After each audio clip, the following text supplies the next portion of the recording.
what you do, G.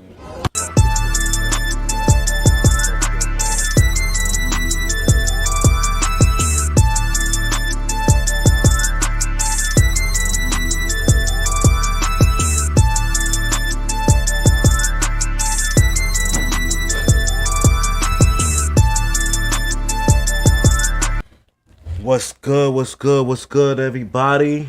We back. Your favorite sports show is back. And we here. We got a great one for y'all today, man. What's good? What's good? I'm your boy E. And we here with my brother G. What's good, family? I'm chilling, brother. I'm chilling. I'm happy for this day. You know what I mean? Happy for this day. It's always a good day when we get the stream, you feel me? It's always a great day when we get the stream. We got the poll up. This is the first we gonna start with. We gonna start with Draymond Green and Kenyon Martin. What you feel about that shit, brother?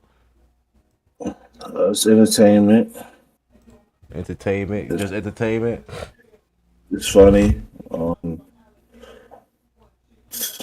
I'm kind of on Kenyon's side. I ain't even gonna hold you. I'm kind of on Kenyon's side too with this shit right here, man. I'm kind of on Kenyon's side too with this shit. Let's start with this. Let's start with this shit right here, man. Let's go to the video. Let's go to the video. Let's refresh the fans' memory. Refresh few fans. Well, we gonna go with Draymond Green first. What he said, right? Draymond Green first. What he said. I'm with you on that though. We gonna talk about that next. But yeah, this is what Draymond Green had to say, y'all. Oh, I did the wrong one. My fault, y'all. I went to the wrong screen on for y'all. This is what Draymond Green had to say. I've held off on responding multiple times. Kenyon Martin was born in Saginaw, Michigan, born and raised in Saginaw. So the constant shots has been a little confusing to me because I don't quite know where they came from. And you think, someone that was a number one pick that didn't quite have the career that I've had. Let me stop everybody right there. Let me stop this right there. Kenyon Martin said he never said anything, but let's go on. When you talk defensive player of the year or 9 all defensive teams that I have, and he has 0, 1 all-star, make no mistake about it. You are an all-star. I'll give you that. A lot of people can't say they're an all-star, so I'll give you that. You're a one-time all-star. That's beautiful. But you must admit, to be the player that you were and defender that you believed you were and to not have, a single all-defensive second team, it's kind of an underachievement. Number one pick in the draft.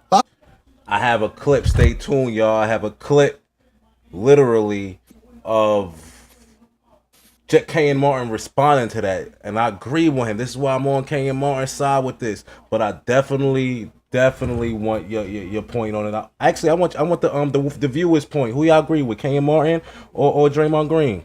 A lot of people look for that guy to win Rookie of the Year. Didn't all rookie team though. First team all rookie. I can't say I made any all rookie team. So kudos. I tip my hat to that. It started off promising. Lost in a couple NBA finals. He got to sniff it. Didn't quite get a taste, but got a little sniff of it. In 2000, playing for the Cincinnati Bearcats. Unfortunately, he wasn't able to see that championship through either. My big brother, Martin Cleves, went and took that championship. So it's tough to sit in a space of continuing to speak on my name and call my name out as if I underachieved or am underachieving when I was just simply the 35th pick in the NBA draft and somebody took a swing on in the second round and it just happened to work out, to become one of the greatest players in the franchise history. It just happened to work out. You wilding with that ending. What you got to say before I play Kenyon Martin part? Easy. What's good? What you got to say, man? He said one of the greatest plays in franchise history for the Warriors. Nah. They got nothing much to go off of if you want to be technical, nigga. Yeah, it's crazy because he probably is. Tell you the truth, he probably is. They got really nothing to go off of. Tell you the truth, my nigga. They don't, but I mean, it depends on what people think is what makes you the greatest. Because if the Knicks were not pivoting it to the Knicks, but it's a similar player as Draymond. Josh Hart won a finals with the Knicks. He could say he's one of the greatest Knicks player of all time, but he's not better than a Patrick Ewing. He's not better than a Melo. He's not better than a Marbury. He's not better than a Spreewell. In my point of view, because you're going off of scale wise, and this is what I feel like Kenyon Martin was going off of, in a sense. You feel me? Yeah, because I mean, when somebody say they're the greatest player, what are you saying? Are you saying like what? Are you saying like you the greatest just teammate or greatest player at your role? Like when you just say you're the greatest player, now you're putting yourself as one of the best players. I agree with you on that point, and I definitely agree with you with that point because he's talking like Draymond talking like he was that nigga. Give me the ball and I handle business. But he was just a motherfucking a key pivotal role player within the system. And it's nothing to shit on that, you know what I mean? It's nothing to shit on that, you know what I mean? But Kenyon Martin was asked more of a role, a bigger role from him. You feel me? And I feel like you can't compare those two. You know what I mean? No, that's a fact.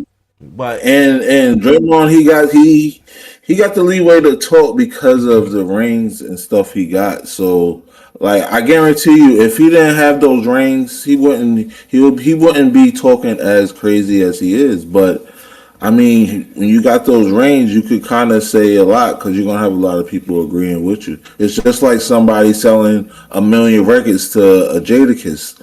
They're gonna be like, I got hit. Like look at Jim, look at Jim Jones. Like Jim Jones Nas, coming at Nas, and then you look at the numbers, you're like, nigga, you bugging. You just lit right now. Yeah. Or even if you don't look at the numbers, just the skill set. Like, are you serious? Yo, what up, Flea? What up, Flea? It was good, Flea. So it's like, he's dangling paws onto those rings. Well, he can't talk his, but like that's why like some players when they get rings, man, is sometimes it could be annoying because it's like I got 4, you ain't got nothing, or it's the whole look at my fingers. You ain't got none of these, and what makes it even valid for him is he was a bank contributor. You feel what I'm saying? So it's not like he was on the project and didn't do nothing. Like he did what he had to do in the project. You feel me? And that's a fact. He did what he had to do. He did, and I give Draymond Green that he did what he had to do. You feel me? Kenyon Martin wasn't good enough to get what he had to be done, but it wasn't. You can't compare, and that's why I want to get into Kenyon Martin a little talk right now too. Tell you the truth. This is why I want to get into Kenyon Martin real quick, y'all. So, this was, like I said, I've been taking shots at him, right? What shots have I taken? And this is the point that I brought up earlier about the shots and stuff like that. He said he's been taking shots against him. But, you know what I mean? He'll explain. On this couch, publicly, that anybody can point out. When asked a question, I was asked a question. Yeah. I answered the way I deemed it, right? He wasn't included in that list. The person that was interviewing me brought his name up. His name never came out my mouth. You gave a list of players you thought were those guys? And they asked a rebuttal question to my list. I didn't say his name first. When we were talking on this couch, I praised him for his accomplishments, for his career, but like I said, I can name 200 people better at basketball than him. That's not a fucking lie. I can name 200 people better than him in basketball. Skill-wise, we talking skill-wise. I feel like Draymond Green was blessed to be in the Warriors organization at the perfect time. Like, you was blessed. But skill-wise, I got a lot of people better than him. You feel me? That's it. You got as a basketball player, I felt Draymond would have been great for any organization that had a championship team. But I even think he'll be good for a young team or a team on the come up. But like he wouldn't be that guy ever. on any team. You know what I'm saying? This is a point that what's the name said that I thought was a great point. Kenyon Martin. I probably got the clip of it, but let me wait till the end to say that. Let's continue before I even go to that. Tell you the truth. Tell me when I lied. You the 35th pick for a reason. We're talking about basketball and skill set here. From when you got drafted to now, basketball skill set. We're not talking about your 4 championships. You did that. Cool. Absolutely. But we're not talking about that. And I feel like people getting that misdrew. I feel like people taking what's her name's career, Draymond Green career, and comparing it into Kenyon Martin career. But if we talking skill wise, I don't think it's the same. You know what I mean? I don't think you could compare it. Talking about what you stand on. That's what I'm talking about here, right? So, for a person that's had more 0-point games in their career than 20-point games, what are we talking about here?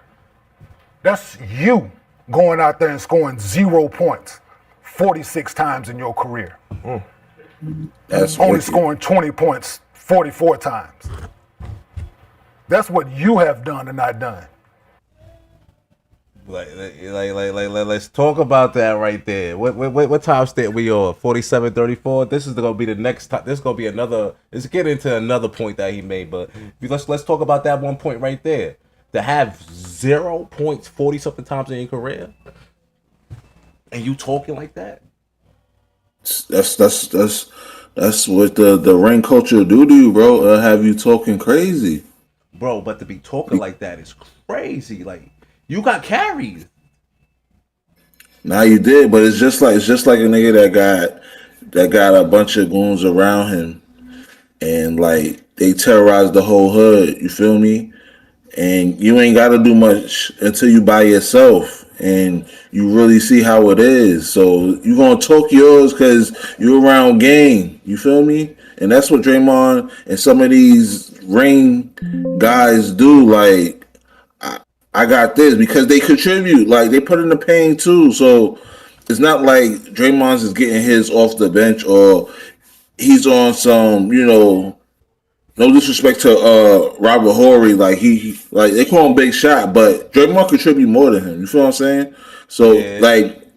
like those rings, they not winning without Draymond. At least 2 or 3 of them. You feel what I'm saying? I agree. So he has a right to talk in that sense, and that boosts his like confidence. And then the accolades, you feel what I'm saying? Even though he's not realizing that Kenyon Martin was in the golden era of power forwards, so making an All-Star team was almost NBA. like it was almost like impossible in that era of basketball, and especially at his position. And that is a point he brought up, and that we gonna show. That's a great point, and that's a point he brought up too. I feel like Kenyon demolished this nigga. You heard? He demolished this nigga. That ain't me. Pause. So underachievement, not so much, right? Me being drafted number 1, right? Certain expectations. This is the expectation point that I brought up earlier also, you feel me? It's the expectation point. Yeah. Into the league. Still my point. I got you. No, but you come into the league, right? There's certain expectations you have for your franchise. Within the first 2 years of my career, I was playing in the NBA Finals, leading the team in scoring. There's a very short list of guys that's actually done that. First 2 years of their career to be playing in the NBA Finals. Shout out to my research guru, Mark Gray. Shout out to MG, I'm talking about. So that list of people includes Elgin Baylor, Bill Walton, Kareem, Magic, James Worthy was the number 1 pick on the team that won the championship the year before. Hakeem, they made it to the finals that year, the second year, but the year before that, guess who was the number 1 pick in the draft? Ralph Sampson. So they had back to back. Right? Tim Duncan and me. In the last 25 years, you know how many people have done it? Zero. Now, I got something to say to that point right there, brother. I got something to say to that point right there. It goes with what I said earlier. He was relied on more, and for him to actually come in as a number 1 overall pick into the New Jersey Nets and actually build them to actually become a championship contending team within 2 years, that's something to tip your hat off to. And I don't think Draymond Green could ever do that on his own with Jason Kidd, especially in that time. My point off of that, what Kenyon Martin just said. Nah, it's a fact. He can't. Like, I don't see Draymond like he might be. I don't even think he can average, because I think the most Kenyon Martin average was probably like 17. But that's a lot in that era of ball. Like, he averaged 20 especially something in the finals. Yeah, in the finals. Yeah, like he stepped his game up. Like people don't realize the skill set you had to have in the early 2000s. Like, they don't understand the freedom of ball that's in this era compared to what you had to do in that era, especially with the coaches you had. Like, everything wasn't just free and you do you, and the floor was just spaced out where everybody looks good on offense. Like, Nah, I agree with you. like if you like that's why when old players, not even that old, like players in the era of the 2000s, when they say this type of player or like a Vic Van Axel or somebody will go crazy in this era, when Vic Van Axel probably didn't average more than 20 points or 15 points, is because they see how freely they could play now, and like how easy it is now. Yeah, bro. It's plays that would never even survive in that era. Surviving, bro. So it's like, I look at the talent. I was like, Surviving the era is his mentality, but his skill set wise, I don't see it happening. He will be forgotten. Like, he gotta go up against Rasheed Wallace all the time. He gotta go up against KG, Dirk, like Kenyon Martin. You gotta go against a lot of talent that you're not going against in this era. You gotta. He can say he's going against the LeBrons, the KDs, but LeBron was in the East at the time, so he's seeing him only twice. Like, name me some. He played the 4, right? Name me some good 4s in this league that you comparing him to. You know what I mean? Let's not even get to that, because I think that's gonna be the next one right now. That's gonna be the next one right now, brother. Matter of fact, let's let Kenyon Martin talk for us. Like, we can keep this thing going, man. So he mentioned defensive player of the years and all defensive teams, right? During my era of people winning defensive player of the year and guys that was on the all defensive team. exactly. People that won it in my era. I already know where he's gonna go. Come on, bro. Like, it's no comparison. The competition is no comparison. Ben Wallace, 4 times. Dikembe, KG, Tyson Chandler, Dwight Howard, Ron Artest, Joakim Noah, Mark Gasol, and Kawhi Leonard, and Alonzo Mourning. They all better defenders than Dre. They all better than every defensive player that won in his era. Yeah. They all better. Nah, that's a fact. They all better Marcus than Draymond Smart. Green era. It's no comparison. And what's crazy? Marcus Smart won in this era. Compare him to fucking Ron Artest, because you're talking about guard, right? Yeah, Ron Artest not even the guard. It was no guards winning in that era. Like Jordan, because did Jordan win defense? Yeah, he won defense player of the year. Who else he said? He said another guard. I think Tony Allen. Tony Allen was a great, but he never won one, right? Nah, everybody he named was centers and power forwards and forwards. And that's what I'm talking about. It's no comparison. It's no comparison. Let's continue.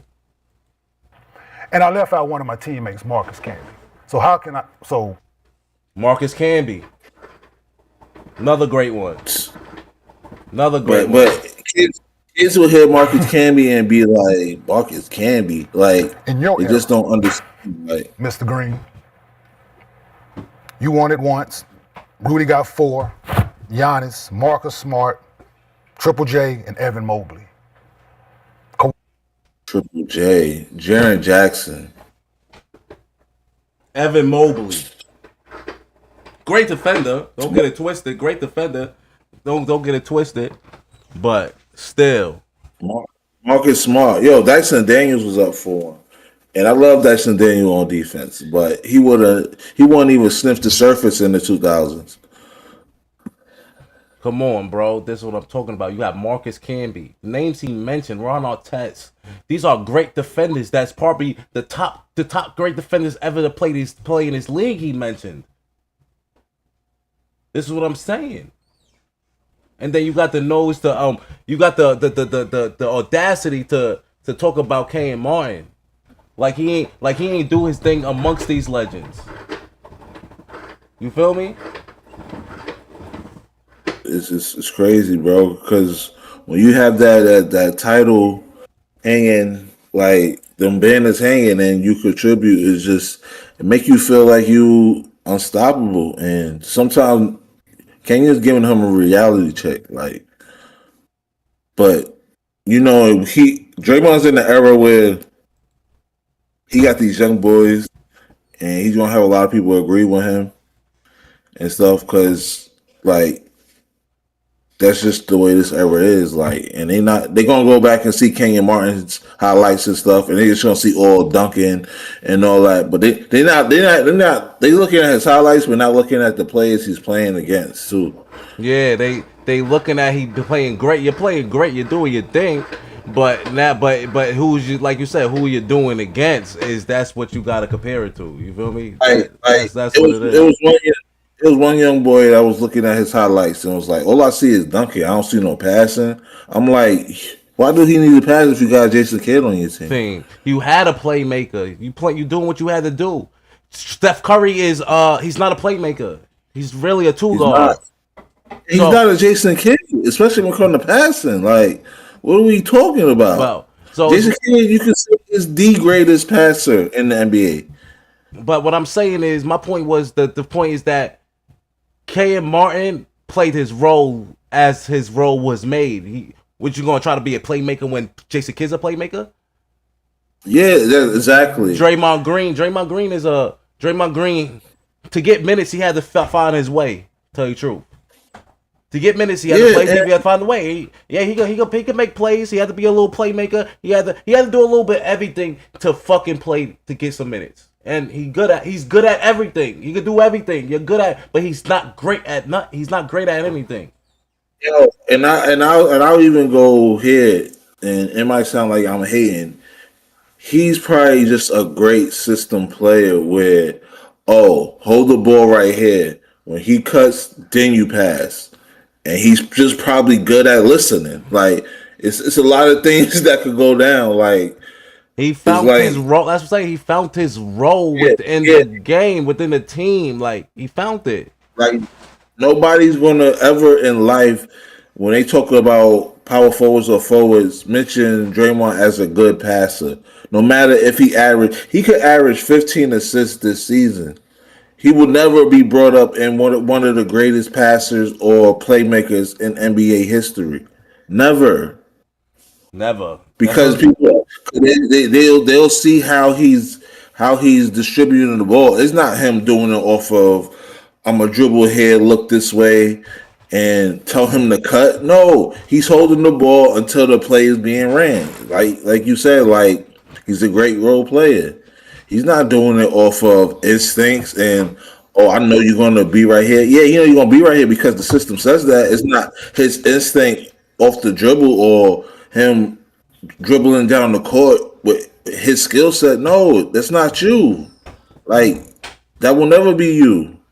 And like he just feels like because he was a key contributor to a championship winning team that, I mean, he's that nigga. You feel me? Like, what it is, bro. Because he got them rings. Like I can say whatever I want now, and he got 4 of them. So it's a lot. It's not like he just got one. It's just like you can say, oh, it's the one hit wonder. He got 4 of them, and he contributes to all 4.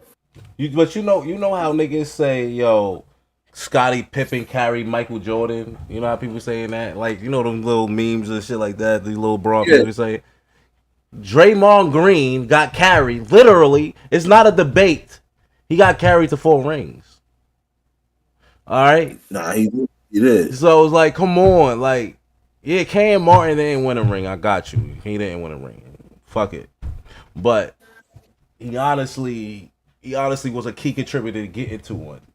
And I don't care what nobody say. I don't care what nobody said. A prime Kenyon Martin, they probably would have won 5 or 6 rings. That's how I feel. Say it again. Warriors, if they had a prime Kenyon Martin, they probably would have won 5 or 6 rings. You gotta respect it. Who? The Warriors. If they had the Warriors had a prime Kenyon Martin, I think they would have won 5 or 6 rings. You say over Draymond? Yeah. I respect it. I respect it. Kenyon Martin in his prime, in that era of basketball, with the lane that open, and people saying that Draymond could guard 1 through 5. Kenyon could do the same. That was his niche. That's a fact. That was his niche. So it's like, come on, chill. Y'all niggas forgot. They forgot. They got Kenyon was the difference for the Knicks, bro, in his late ages in the 2012-2013 season. Like, he was past his prime.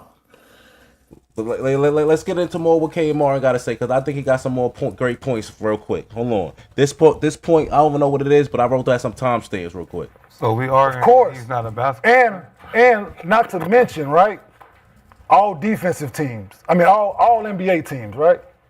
The simple fact, when I changed conferences in 2004, when I got to the West, the guys that played the position, KG, Dirk, Amari, Hall of Fame. Those 3 alone is crazy.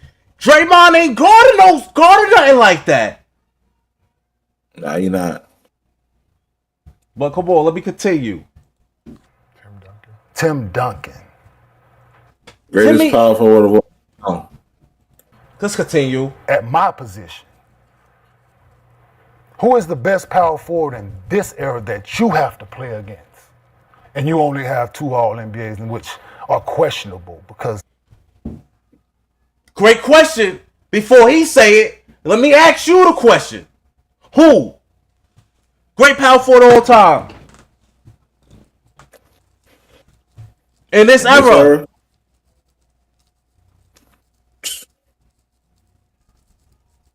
Ain't no power forwards. Shall we continue? Yeah. All right, let's go. Let's go. Team success, not what you did. It's questionable all-stars, not with them numbers. Not with those numbers. All-star, no. Since we're not finna do this. Go look at real, like all-star, not like numbers from real all-stars. You last on the list, my brother, of real all-stars. Is Draymond Green a real all-star? In my opinion, no. You are a team success all-star. And we gotta start categorizing that shit. Like, there's niggas that's in the all-star game because of team success. That's a fact. Niggas is bugging out here, man. Niggas is bugging. Shall we continue, G? I continue that. Let's continue, Easy. Cause you're not. You're not. He's not last. He's nah. Cal Korver's last. No, he's not. You're second to last. Behind Cal Korver? It's crazy. Let's be real about that. That's a fact. Cal Cova in the All-Star game was a team success. That's what the Atlanta Hawks was killing. I remember that year.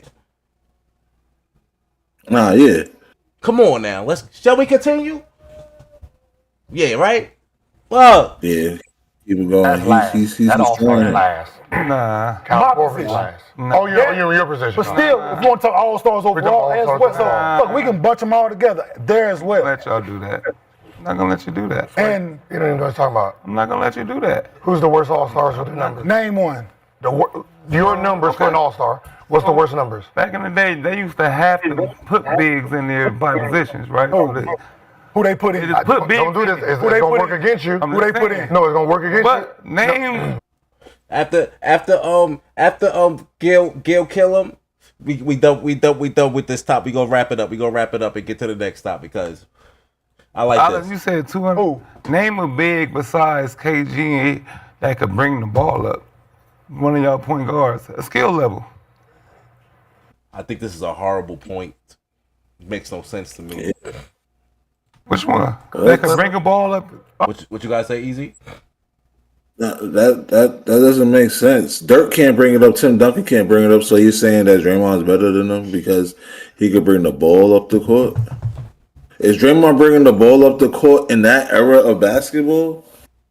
Hell no, nigga. It's rules. It's rules to errors. What niggas don't understand. Just like it's like almost forbidden to take a 2-pointer, a 2-point shot. Draymond is bringing the ball up the court. Unless if they playing full court press, he's not bringing the ball up the court. That's a fact. He bring the ball up the court. If they're playing soft and the team is all the way on the other side of the half court, yeah, he probably bringing the ball up the court. Like, but he's not bringing up the court if they press. Like, if they pressing up on him, that's Curry. That's a fact. That is a whole fact, nigga. He's bringing the ball up on a fast break, my nigga. He's getting a rebound and ripping I mean, the I ball. get what Nick Young trying to do because he got some type of relationship. He won a ring with them, so he just can't It's a sit commodity. there. Yeah, it's like a commodity, Yeah. whatever that word is. I'm fucking it up, but fuck it. Like your defense for your man is not working, kid. It's not. Well, I think he about to kill him. All right, name Nigga, they all can name dribble. 50 of them. Name 10. No, what I'm saying. Name 10 power just forwards drink- that just can drink. dribble the ball, go between the legs, and do a handoff full court and run a play. Right here. Wait. Name a skill set. Lamar Odom. You sound All right, slow. but you ain't naming one. You sound was KG. Antoine Name Walker. some- KG. Everybody. Antoine Walker. All right, Antoine so Walker. you Boris name what? Diaw, Andre Karolinko. Now, I'll be asking That's why I'm brother. not. I'll be asking myself why I'm not here with these conversations. It'd be getting me tight, but. Chris Bosh. Aaron Lingo's a power Chris forward. Bosh. Yes. No, but what you're saying is Put a that's list the there. one thing Alright. he does. The one thing the other ones did was score. Right? Exactly. What are we talking about? It was harder to guard, my nigga. Kenyon just said in the beginning he has more 0 points than he got 20 points. This is what you like. This is what I'm saying. And I don't even think KG or all of them has a game where they score 0 points. Like, and you're trying to say that you in the stature of Kenyon Martin, a man who had a bigger role than you, a man who literally had to actually be an all-star in his role. You had to be a supporter. You can't compare it. And then they name some forgottens like Antoine Jameson. Draymond Green is not touching Antoine Jameson. He's not at all. Like, yo, people don't understand how nice Antoine Jameson was. Like, Bro, Antoine Jameson averaged like 20 for his fucking year. Like 20 a season. Draymond Green never averaged 20 a season. Never in his career. Antoine Jameson had the same skill set Draymond has with scoring. Like, Literally. This is what gets me mad about these motherfuckers, bro. Like, y'all living in right now. Y'all, and then what gets me real mad is these niggas, they played in this era. They literally played it. We just watched it. And they forgetting this shit. Dog. You got niggas like Nick Young that's like, yo, bro, you went to the NBA, bro, so you had to be watching basketball. You had to be growing up around basketball. You older than me. You older than, I think he's older than us, right? Hell yeah, he retired. Nick Young, right? Nah, yeah, he older than us. So, yeah, he was playing. He was on the team when we was in high school still. Facts. So like, you literally grew up before us and was in the era to see more than us. You should know, like, Draymond Green is not that nigga you give the ball to and da-da-da-da-da. You talking about passing the ball, bringing the ball up. Antoine Jameson could do that. Chris Bosh could do that. Fucking, it's a lot of niggas that did these things that it got overlooked because another nigga was doing it better. It's like this. That's the era that he was playing in. Like, chill with that shit, man. Chill with that shit. And yo, a lot of people think we talking like we old heads. Like we in our young 30s, man. Like Word. We graduated in the 2010s. Like we ain't that old to be on some this era. It's just basketball talk. Like it's just obvious. Like, and like I said, we give Draymond his flowers all the time. We defend Draymond a lot off camera. But what he just did, coming at Kenyon Martin, is something that we can't respect. Yeah, because like I just don't like when you try to pick on somebody because you got these accolades. Like you would do this everywhere you go when that's not the case. Like just like if Draymond said like I wouldn't have got these if I wasn't in this right. Like I had to be in the right. Like to me, the way Draymond's giving it is like, yo, I would have got this anywhere I would have went. And that's not the case. Because you was That's how I feel. You got picked in the second round. You act like somebody get picked in the second round with a goal of being something. Like being a key contributor to the team. Like Cade Martin was drafted with expectations of, yo, I'm coming in here to do, you got to come in here and do this, and you better do this type shit. And you can't compare your careers.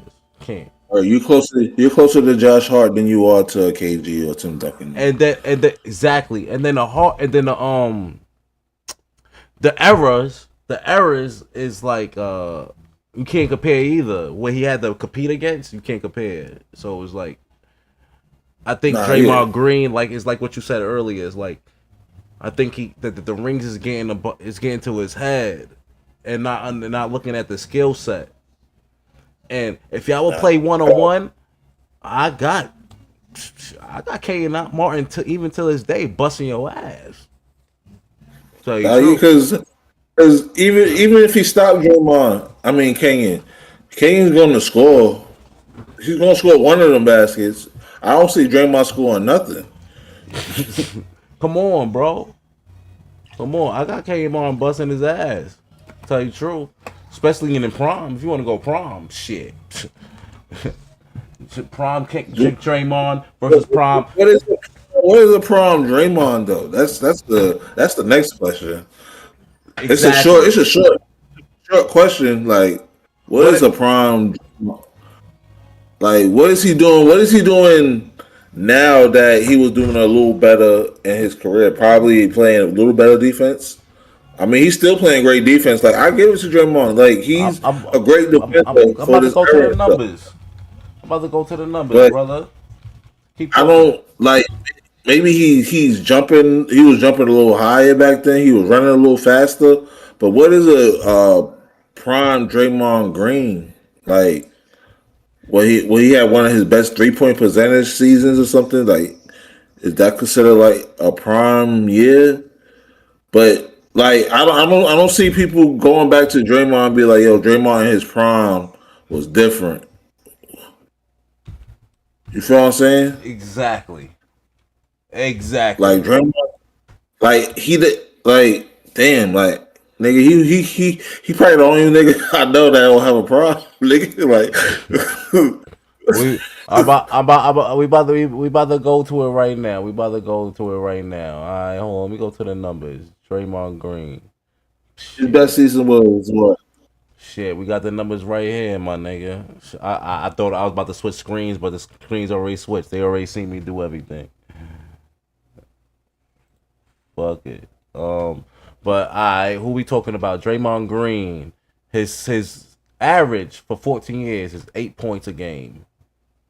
So his best years when he averaged 11 points. 11 points, no, 14. Oh, 14, his best 14. year. 14, 2015, 2016, his best year was average of 14, 7, and 9. And he averaged a steal, and he averaged a block.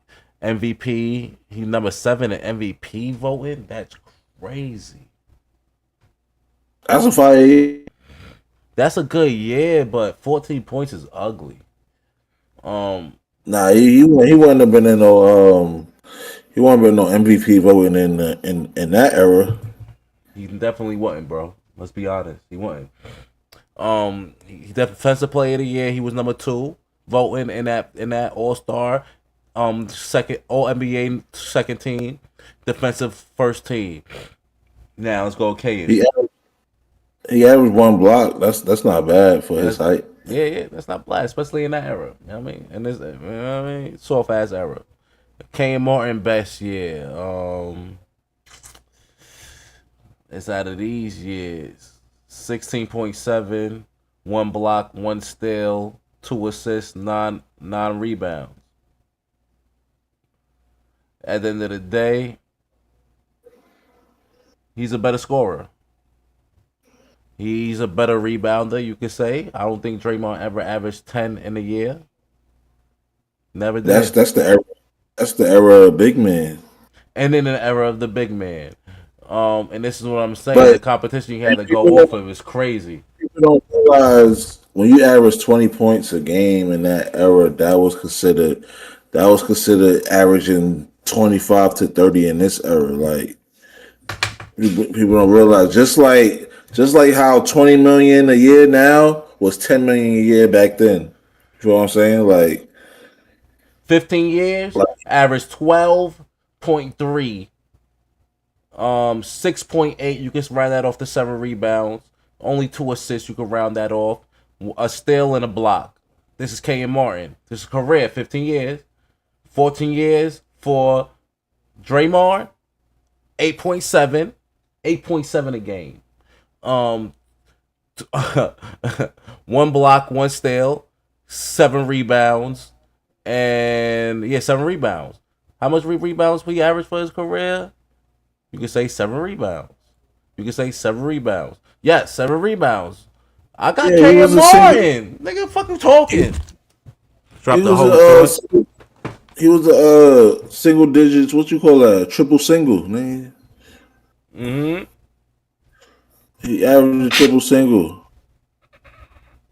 Niggas say he averaged a triple single. All right, but what year are you in your prime? Like year 26 years old, 27? I say I had a conversation with a friend, Shaq. And now I remember you remember that conversation, right? And it was he spoke on about peak, and it was in the peak, and that could be any time. I don't know, but I will usually give it the age range, right, 27 to your like 32. Yeah, any real ball player will say he's not even in his prime yet because he's not at the age yet. No matter if the rookie is averaging 30 a game the first 3 years, people gonna always say, "Yo, he's averaging 30 his first 3 years, and he's not in his prime yet." Like they do that with Wemby right now.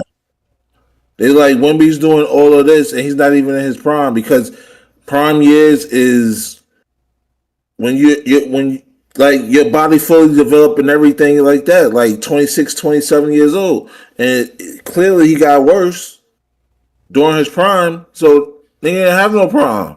He'll make up and say his prime years was his first 4 years because he put up good numbers. Yo, Shaq, what up? Oh, Shaq right here. And I was just talking about Shaq. That's crazy. I was just talking about Shaq.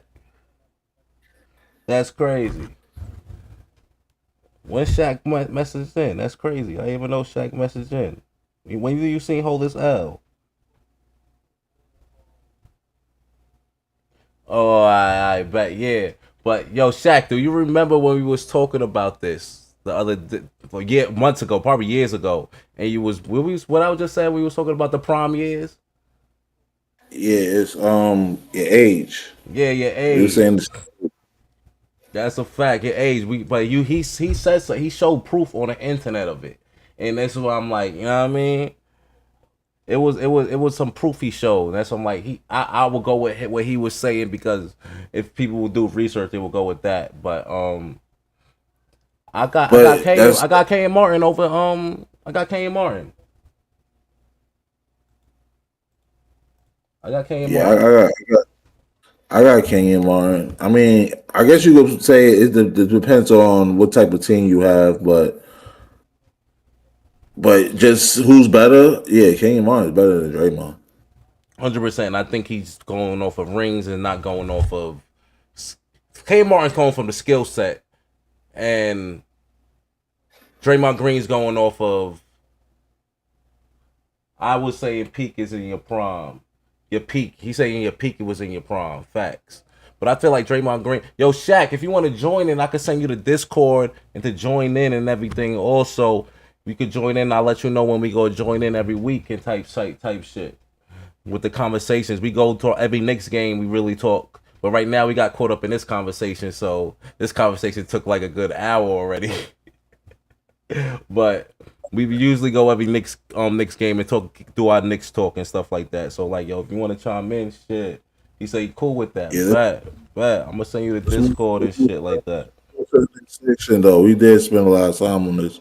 It was a good topic. We passed that 2000 era because they don't get the love they deserve. You feel me? So, no, that's a fact. They don't. They definitely don't. I'm about to send you the link right now, Shaq. That's for sure. But let's get on to another topic before the Knicks game come on. What topic you want to get to, brother? I think I want to get to that Ja. That Ja situation. All right, let's show the clip of Ja Morant. Let me show y'all the clip real quick of Ja Morant. Let's show the finger pointing situation first. Let's show the finger pointing.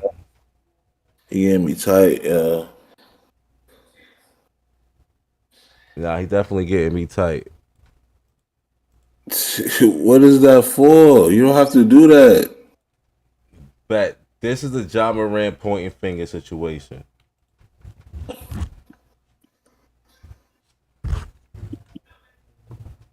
And he doing this to Klay Thompson. Like, I ain't saying Klay Thompson is an angel or anything, but what do you get out of that? You feel me? Like, we ain't even gonna talk about what he was today. Let's go for this real quick before we talk about what he said.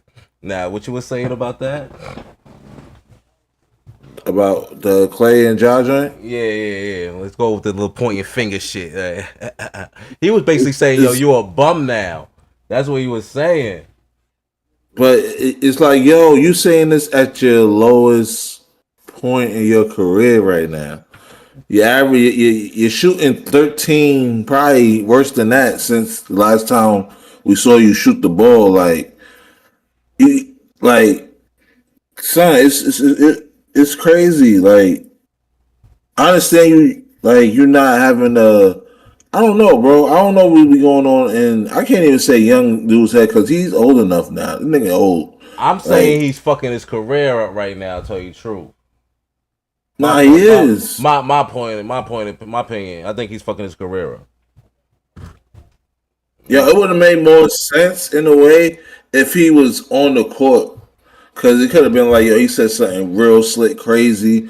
But you're in full clothes and you starting stuff, and you're not even playing, and you're not even playing good when you're on the court.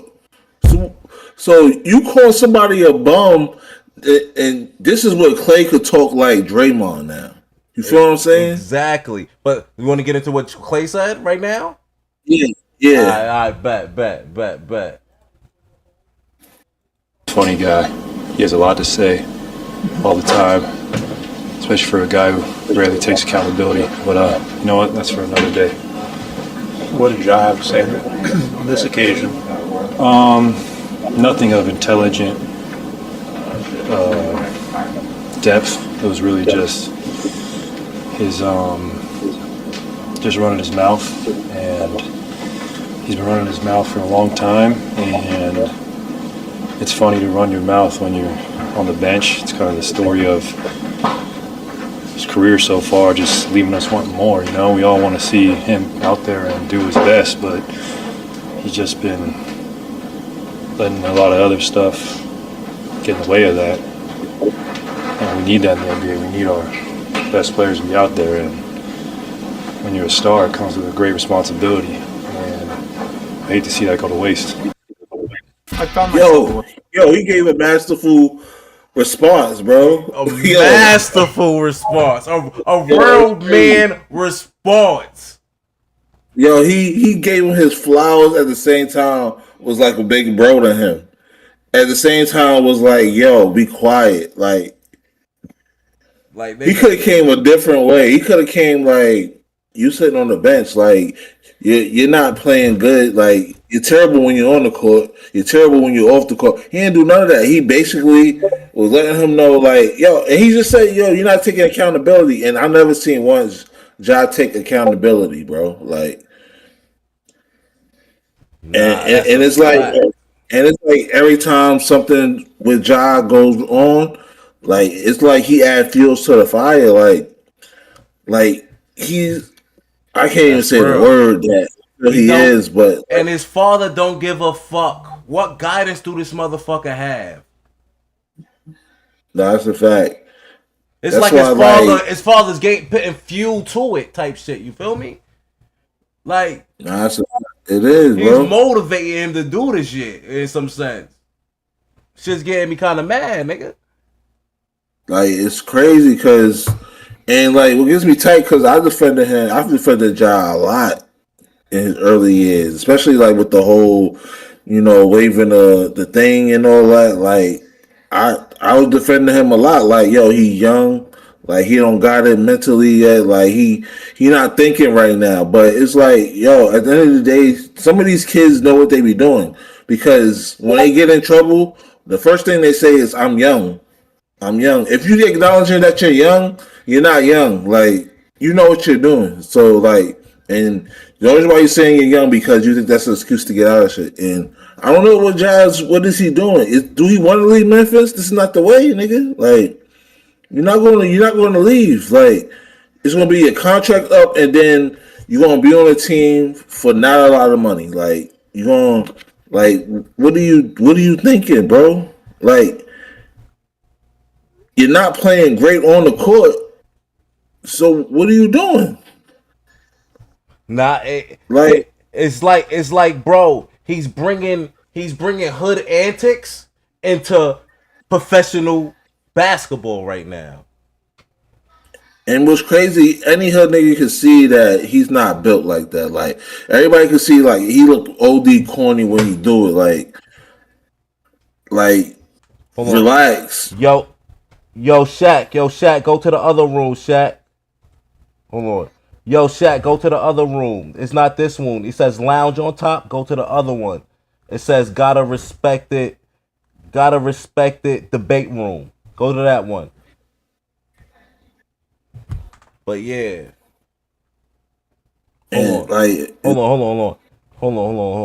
But yeah. I don't see it. Yeah. Oh, you don't see it should be hold on. You don't see it at the bottom? Shit. I just see lounge. Yeah, that's all I see. The fuck? Why the fuck is not showing? You don't see gotta respect. I don't see another one underneath it or nothing. I just see the text information and I don't see voice lounge. Right? All right. You just send him the invite. Let me see if I gotta send them an invite to it. If you send it me, yeah, I just logged in. I'm using my laptop, so yeah. I bet. Let me shit. I'm gonna send the invite inside the general shit right now for you. Hold on. Let me see if it will get to you. You could join from there.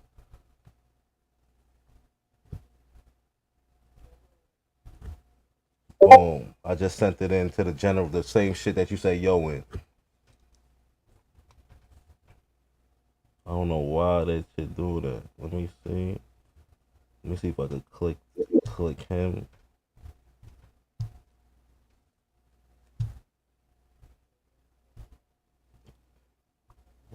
I don't know why. What the fuck?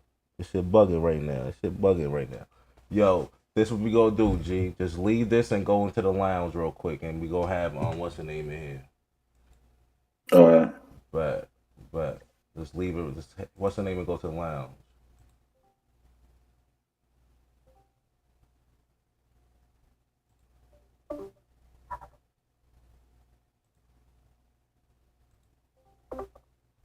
Bet. We Gucci. I just went to the lounge. Just went to the lounge. Make sure that make sure we good on to this. All right, we Gucci. All right, let me hang up that one. But yeah, Shaq, you in here, Shaq? I don't even know if Shaq in here now. Shit. Try against camera failed. But like what we was talking about, John Morant. Facts. John Morant. My son did a masterful class. I needed to a masterful class. No, we was talking about Klay Thompson. A masterful class on how to answer a nigga. You feel me? That's a whole fact. Nah, he did. Like he was respectful with his response, and it just made John look more stupid. Yo, why they not allowing him in? This shit is getting me mad. Yeah, it definitely did make him look stupid. That's a fact. Yo, Shaq, you can hear us now? I hear you. I logged in and logged back out. But I don't know what's. Nah, I think it's tripping. Shit, I probably should try to if I could set up before y'all get on, so I ain't messing up y'all show or whatever. Nah, you good. We gonna edit the bitch up anyway. All right, bet. Now my video is not showing, which is wild, but it's alright, bro. It's alright, bro. Yeah. But we was talking about the what's up? You got anything about the Klay Thompson shit? What was you saying? I think. What were you saying though? We was talking about. I feel like he's fucking his career up, man. Oh no, he's done. That dude's done. Dude, he need to get traded. He need to get traded, get a new environment and everything like that. He's done, and he hasn't got better. He hasn't really got better since the second year. So that's why he's done. And then in today's NBA, with the spacing that you need, he's like an old guard. Like you need to be able to shoot in today's NBA, and that's why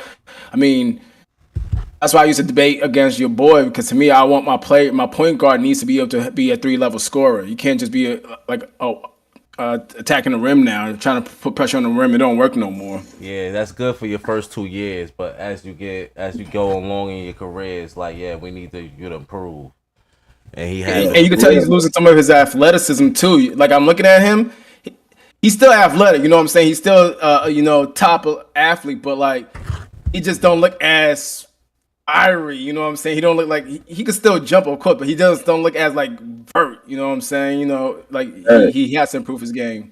He have it. I feel like he losing the love for the game as an excuse, where it's just you can't shoot, you haven't been putting it in the gym, so like all you can say is I'm not in love with the game. Nah, you can't shoot, you can't stretch the floor, so everybody gonna pack the paint on you, like.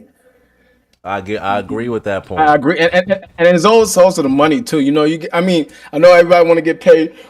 Give a lot of these people money. The main reason they did it was because of money. Basketball is second, which is fine. I ain't mad at anybody that's doing that. But like, you getting that money, you got that big contract. Like, yeah, you know what I'm saying. He don't really got that like passion. Like he's trying to, you know what I'm saying. Like he got that bag. He's good.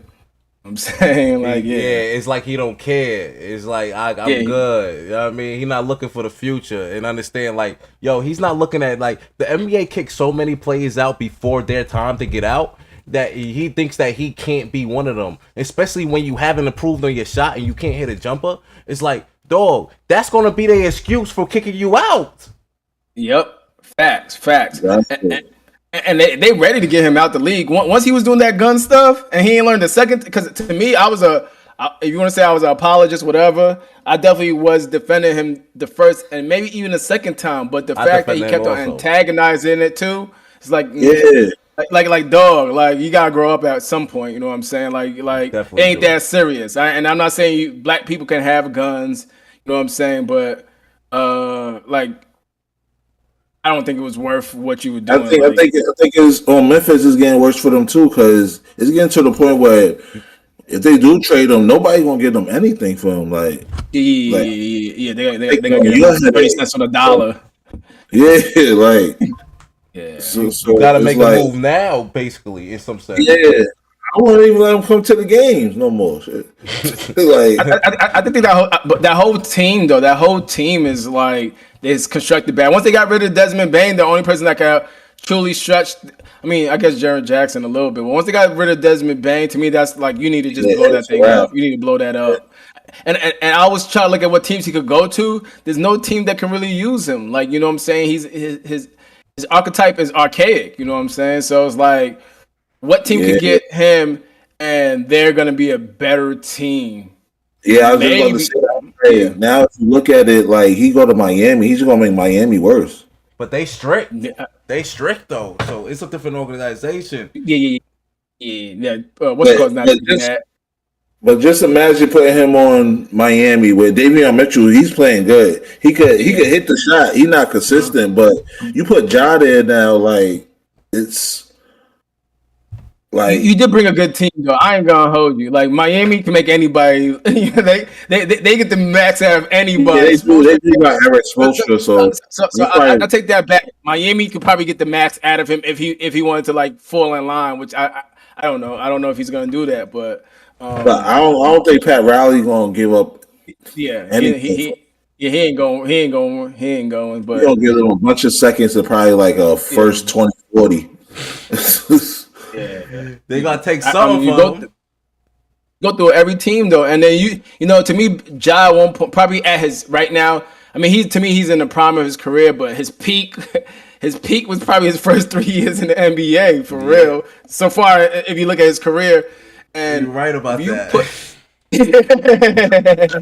You know, so if you go ahead and what was I just saying? You go put him like. I used to think he was probably top 5. If you tell me where he is now, he might not be a 10. Like if I'm building a team, a championship team, is he a top 10 point guard in today's league? Nah. I might take LaMelo. I might take LaMelo hurt injured. You know, LaMelo over him because I feel like he could do more for my team. I'll take LaMelo over him. I'll take Josh Giddey over him. I mean, right now, and I'm not a. So that's one reason. Like I remember I was having a debate and Josh Giddey and Brunson, and I've never been a Josh because to me he can't shoot, but now he's shooting the ball. So it's like you probably got to take Giddey today in November 26th or whatever day it is. You got to take Josh Giddey over Ja. He does more. Like, definitely do. It's wild. It's like that whole draft class, when you think about it, that whole draft class is kind of disappointing. Like it came out, that draft class is so disappointing. You know what I'm saying? Yeah, I think they got 2 All NBAs at that whole draft class. Yeah, I think so. You know, maybe because maybe Ja got one, and I won't say only 2, but I'm just thinking about the top 10 when they was talking about the Cam Reddishes, the RJ Barrett, Zion Williamson, and that's a Ja. Like there was point. Like, who else they got in that draft class?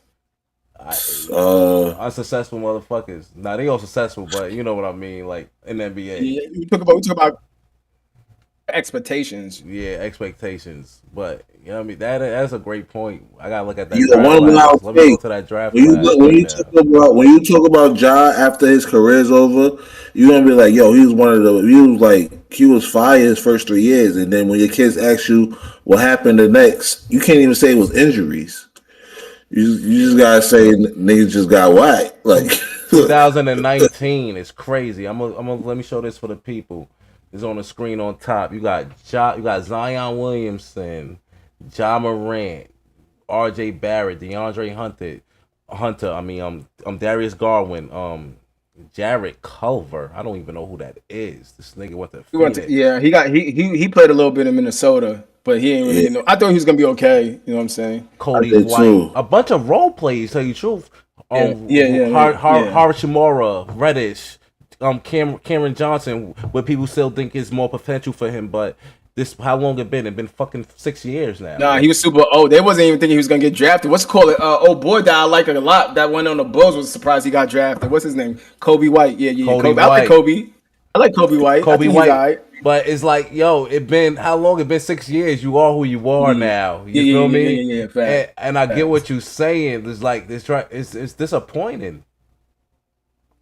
Disappointing as fuck. Yo, we were all taking for these players. We were taking for these guys. Ain't nobody carried. Nobody's even. I mean, maybe Zion. I guess he could be a number.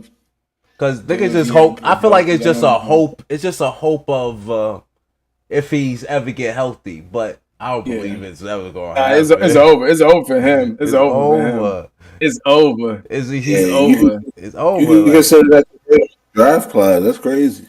Yo, bro, when you thinking that it's not even no big second round. Daniel Gafford, he's a role player. What's called nice? What's called nice to dude on the Wolves. Was he not second round? I seen Horton Tucker. Not Horton Tucker. Terrence Mann also is a good role player. All right. Jalen McDaniels. Jaden McDaniels. I don't see him. Oh no! I was thinking that was Jaden from the Wolves. That's Jalen. Okay, my bad. Yeah. Oh, Jaden McDaniels. He was a lottery pick too. That was my son. Tyler Hero. That was my son. They got Tyler Hero, but he was a lottery 13 pick. Lottery. Yeah, it was. Yeah, no, this draft was whack. The NBA is so hard though. The draft is whack. Next year's draft looks like the best draft since LeBron draft. It looks like it. They always say that. I'm just waiting till these guys get into the NBA and see what's up, though. I've been watching some of these guys, Shaq, and these guys looking You can't tell me nothing about this draft. This draft, I agree with you 100% on this draft. You can't tell me nothing about like Zion. That was the last time I really watched college basketball. Like I was like watching every game. You know what I'm saying? Yeah, Zion era was crazy. Ja Morant, bro, yeah. RJ was a problem. I feel like the mental is what failed these kids. My point of view is Ja Morant is still talented. Yeah, he's talented. He's just not working on his game. Yeah. Yo, same game, bro. And sometimes, sometimes I just think some people just don't have the ability. You know what I'm saying? No matter how hard you work on it, you just because of how your body is constructed. Yeah, I get what you mean. You're just not gonna be a good shooter. You know what I'm saying? But do you agree the easiest thing to learn is shooting, though, right? I won't say that because to me. Reason I'm gonna use like anatomy. I feel like anatomy is what helps people become better shooters and not become better shooters. The same way like people with short arms are able to bench press more than people like me with long arms. And then people with long arms usually are better defenders because they have a large wingspan. So usually when you have a long wingspan, your jumper is going to be more erratic because you don't shoot the same all the time. And then usually people that are more athletic and explosive don't jump at the same level all the time. So that usually affects your jump shot. That's why usually people that are usually like white people or people with shorter arms are usually better shooters because they usually jump the same height, usually have shorter arms, so it's less movement in their shot. So I think it should be the easiest, but that doesn't necessarily mean it's going to be easier depending on your anatomy. I get what you mean. Yeah, I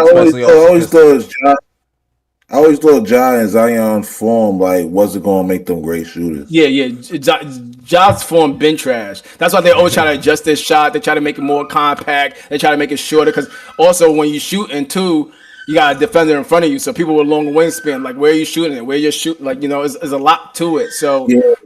His form was mad. more to it than you know what I'm saying, especially when you're going against the 1% or the 1%, is you have to have some type of edge, and it might always be uncomfortable for someone to shoot how they want them to shoot because they're how they're just how the anatomy of the body. So I don't know, but it should be easier. But you know what I'm saying. I get what you mean. Some people can't shoot, you know.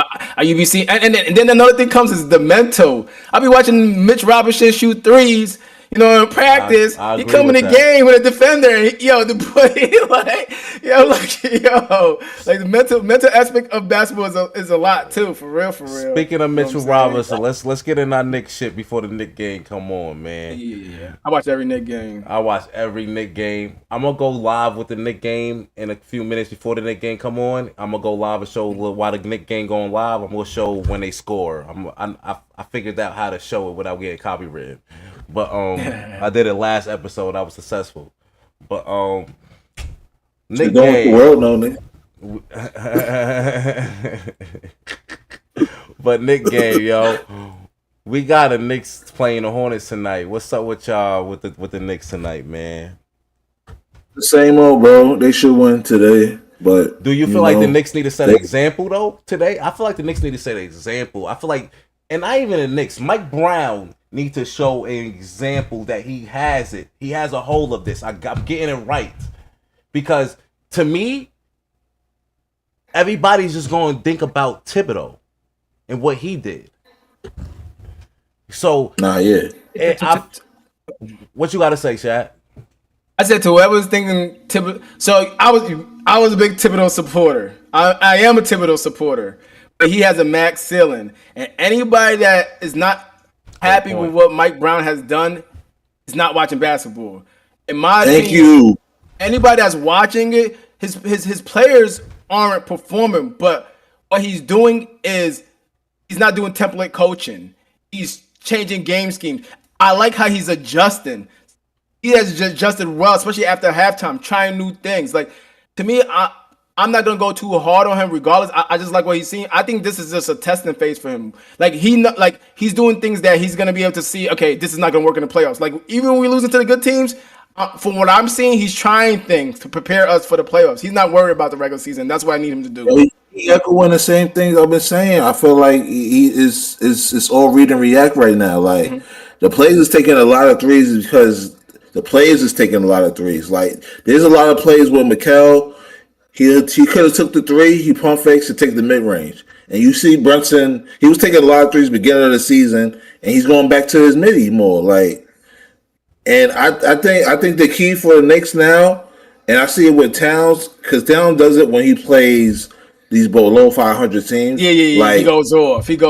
Like, thank you. That shit gets me mad, dogs. It makes me mad too. It makes we need it against the good teams, but to continue. Thank you. I think he needs to be more aggressive like he does against the Brooklyn Nets, the Wizards. Like, if you're going to be that aggressive in the first, do that against every team. Because if Towns goes off in the first, it's a definitely win because Brunson's going to be efficient. He's going to give you 25. So, like, it's just, even if we don't win, it's going to make it a competitive game where it's like, yo, they tried. And, like, Towns need to come out this game against the Hornets aggressive again. Like, and be more assertive. Like, I understand, like, Mike Brown's the coach, but when you got a mismatch on you, call that shit. And if they don't pass you the ball, get them niggas in. Be like, yo, I got the mismatch. They're not going to do it again. Like, sometimes, even if you're not vocal, Melo's never been vocal. He never been a vocal leader. But if he got a mismatch, he's letting you know when you get back up the call and timeout, like, yo, I got the mismatch. I agree with that point, but it's the same thing what I said last episode. He needs to Mike Brown needs to establish that the ball goes through fucking Towns. He needs to establish it. Yeah, he does need to do that. I mean, I don't necessarily even need him, but I need him to. I need to see more two-man between Cat and Brunson. Like, I feel like we don't see enough of that. And to me, like that's a hard cover. If you have Towns and Cat at the perimeter or the high post or something, like, you're gonna have to bring somebody over. You know what I'm saying? You're gonna have to hedge hard I haven't seen the 2-man game with him. That's the only thing. That's the only criticism I've had with Mike Brown. I like that he was trying a whole bunch of different lineups. I like all that because I just want to see what we have. You know, see what we have, see what doesn't work, see what works. Oh, he needs to stop playing Yabusele. He needs to stop playing that guy. You think that? That dude has been kind of horrible, bro. I they feel like keep on he playing need him to at the find 5. it. He need to play the 4. He need to play at the 4 and play with Porty. That's just me. Or play with Cat. Like I just don't feel like he's been. Yeah, I was gonna say I like him when he's in a lineup with Cat. Yeah, like he needs to be like something like that. He playing with a small ball 5. I don't think he's good at that. That's just me. But I need to see more too. I think that's the only criticism I feel like. And another thing I never really see Cat and Brunson go off at the same time. Like that's how it should be. A 1-2 punch. You know what I'm saying? I feel like it's either Cat has a good game, Brunson always has a good game or okay game. It's never like they both give you 30. They both give you 25. I agree. Yo, do y'all notice that Cat kind of do go off too when Mitch is not in the lineup? Yeah, no. I actually saw the statistics. He's just a better stretch 5.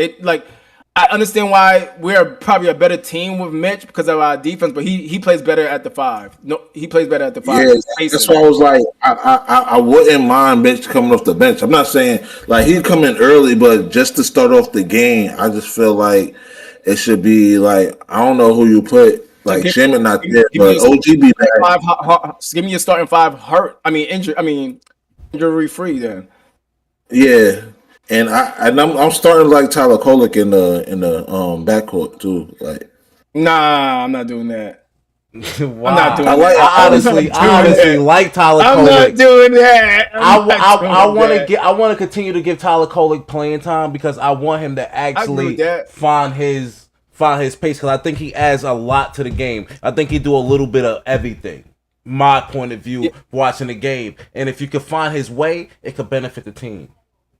Yeah, I think he should get more time. I think he should get more time. But in the starting 5, that defensively. No, not starting 5. I like him as a backup. Like I like the way. Because I asked for your starting 5, and then you said I want to tell the coach. No. I don't mean him in the starting. I just want to see him. So who's your starting 5 all healthy? Who's your starting 5 all healthy? Easy. I think I want to see Brunson, OG. I think the last year's starting 5 with Josh Hart, OG, Mikal, Brunson, and Towns. I don't like that. I don't like that lineup.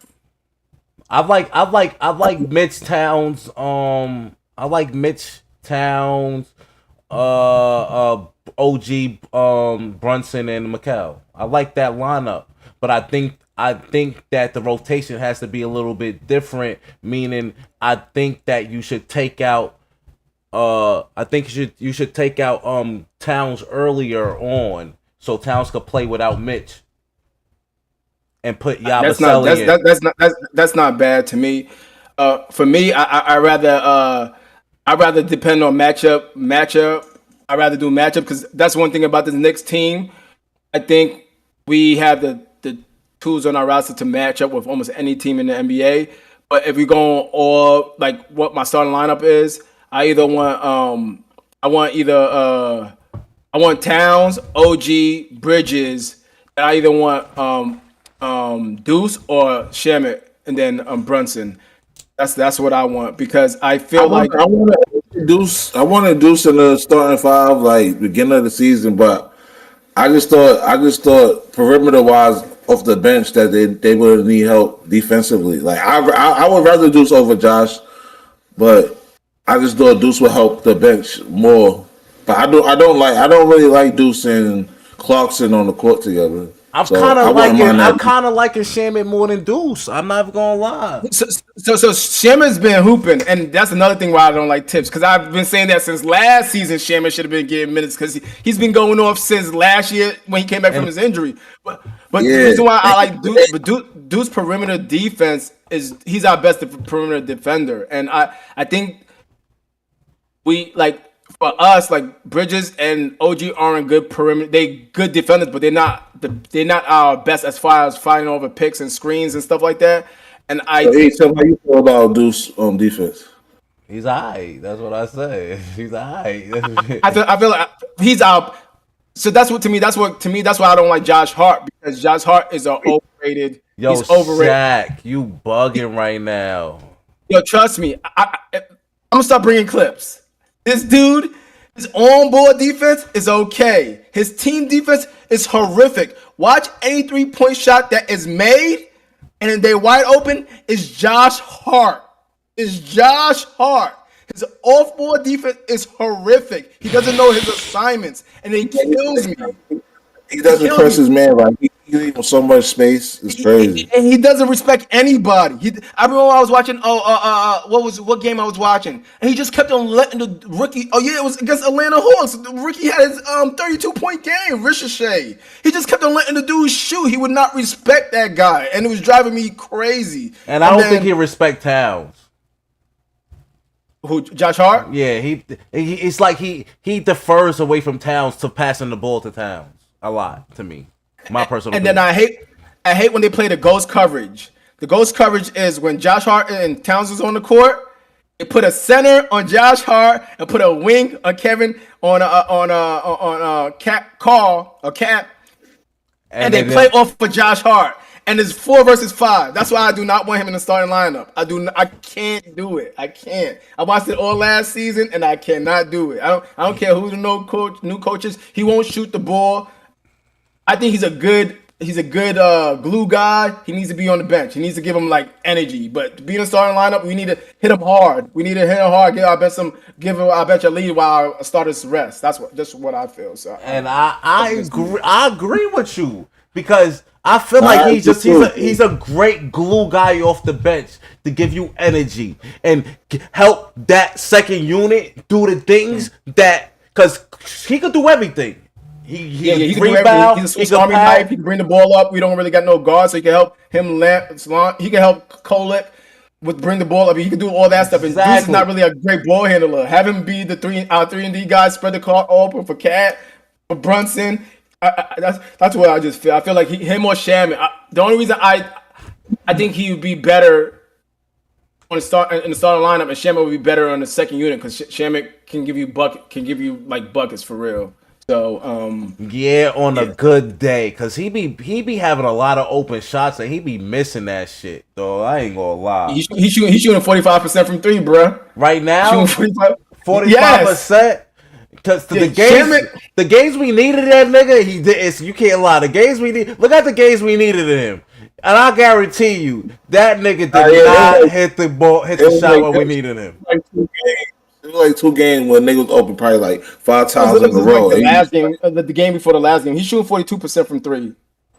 But when Shaman is not on though, he plays hard and like. Yeah, that's what I'm saying. He plays hard. You know what I'm saying? To me, he's our only player I feel like play with grit. Him and Deuce. Those are the only 2 players. Yeah, and I said this last episode. I said, yo, everybody plays with grit like Shaman. We would not lost 6 games. Like, yeah. Because when Cat is not on, he's not doing nothing. He's not playing defense. Like, Cat is the defensive person. They play a 2-man game with him a little bit. Like, I'm tired of our second option not being like give him the ball and let him get a shot. Like that is driving me crazy. It's driving me crazy. And I like Cat. I like Cat better than Randall, but I don't know. I like Cat. I love Cat, honestly. I feel like Cat is the most talented big man we have in the league. He just don't have the mental. And I'm hoping for a Dirk Nowitzki switch.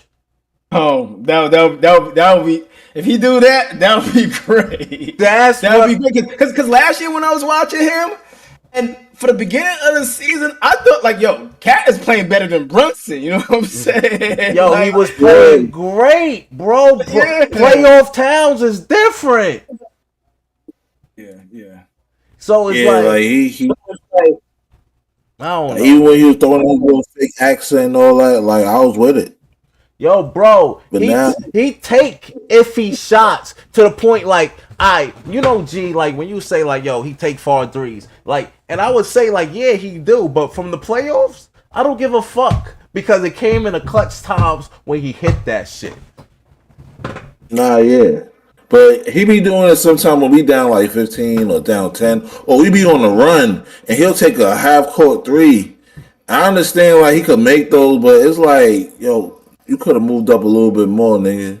It's more of a balance with him. He needs a balance. He needs to understand the game where it's like, I took 2 3-pointers. I took 2 3-pointers. All right, I ain't hit it. Let me get to the paint. Let me get some easy ones real quick. 2 3 easy ones, and then I spread to the floor, spread outside to the 3-point line, and try for another 3. This is where I feel like he needs to get into the game. If he do that, and if he do and if you do miss those another 3 or 2 3, stay in the paint. It's not your night to shoot. Yeah, Towns should be sometimes a momentum builder and a momentum ender. That's a great point. That's a great point. I'm in Georgia, so I see a lot of Hawks games. Like Hawks to go on a run, and Trae Young would do some dumb half court 3-point shot like he's Steph Curry, and just fuck up the momentum. And then sometimes it would be big, sometimes it would be like, nigga, like what the fuck is wrong with you?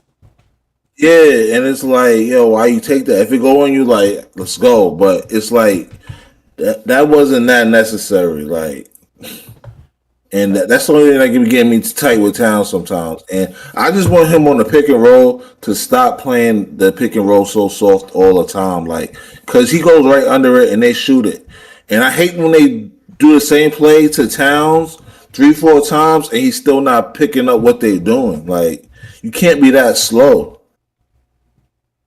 And that be getting me tight. Yo, you play ball. You been hot before. It's like I get it, and I feel like as we get older, it should become a balance. You feel me? It should be a full balance or within you and yourself. It's like knowing when you're not hot. You can start the game off hot, start hitting, but then now if you missing, knowing I gotta get me going. It's knowing yourself, and I feel like he don't know himself in a sense of like knowing, because he's talented as fuck. Like I said, the most talented player in the NBA to me, and the most talented big man in the NBA to me, but he just not there to actually balance it out and know when to do something. You feel me? You get what I'm saying? I think we need like I don't even know, but like a vet, like a big man vet type player. Like in sports, ain't nothing out there though. What you mean? What you mean by that? Like just somebody give him that battery in his back, like KG did. And I feel like we have a lot of I feel like we have the players for hers, and I was thinking about this the other day. I feel like we have the players that can talk to him and get him there. Like Mikal Bridges is not no slouch. I seen a little video of Mikal Bridges mad about this defense. You feel me? And he got like Go G. I feel like we got the players to talk to him in the way he needs to be talked, because he's not no nigga from the hood. You feel me? Like, he's not that. You feel me? So it's like, I just feel like more so is he's not the player to be yelled at, but I feel like we got the players to actually talk to him. You feel me? So that's what it is. You feel me? That's a fact, but they need to win today, like, because even though we're playing the Hornets, it could get tricky, man. It could get tricky. LaMelo could do his. It got tricky against the fucking Mavericks. No, I did.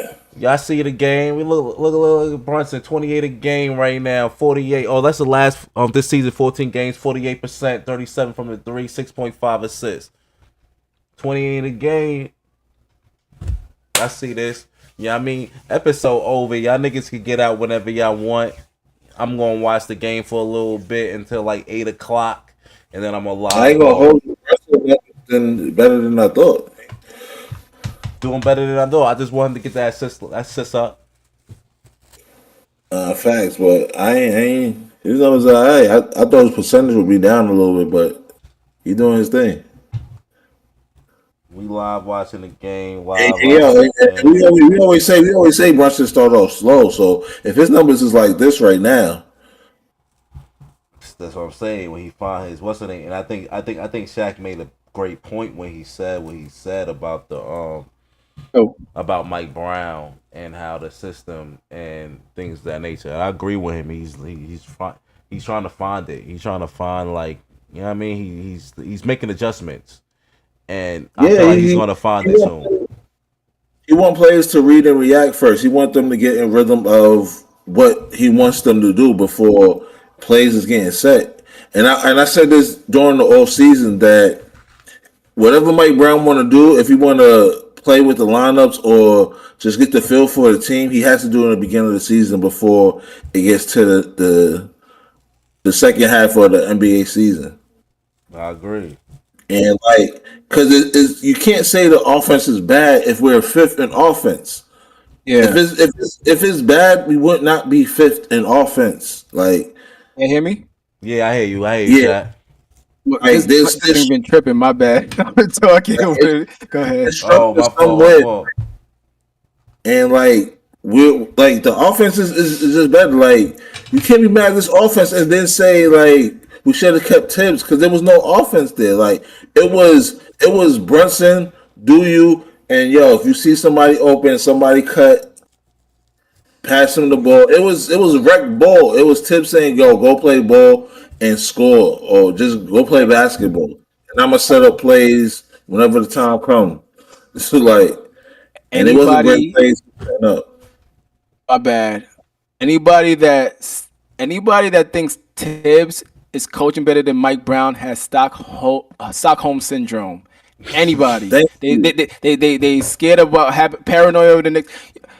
Mike Brown, even if he doesn't take us to the ECF, he's still a better coach. Like when I'm watching the games, I'm a Tibbs supporter because I feel like he gets the most out of his players. I do, but he does play a lot of minutes. But I feel like he gets the most. People want to his players want to play for him. He's like, to me, he's like a one of those energy. I mean, he might not see you on the sideline, but I think a lot of his players like him.